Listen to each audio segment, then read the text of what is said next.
Pemirsa, warga Kecamatan Sekayu, Musi, Banyuasin mendadak heboh sesudah warga nemu ke sikok lanang tewas bersimbah darah di salah sikok bangunan kosong. Diduga lanang tersebut tewas tercampak pas nak maling besi bangunan kosong tersebut.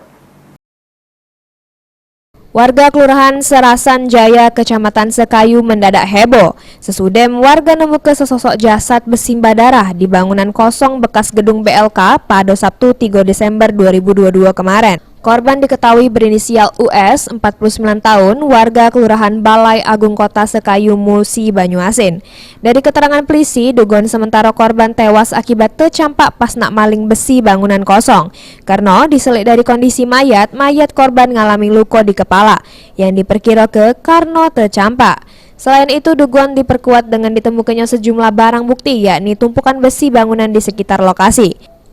Korban tewas juga diketahui ngerupok ke salah sikok residivis kasus maling yang baru bebas beberapa tahun lalu.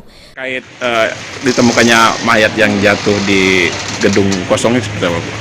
Sekarang dalam masih proses penyidikan dari pihak kepolisian Satreskrim Polres Muba, di mana mayat tersebut diindikasi adalah seorang residivis yang berinisial U.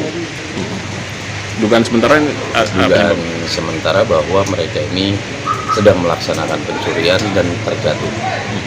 Tapi sekarang masih kita kembangkan apakah berapa orang yang melakukan. Ruzi Iskandar, PAL TV.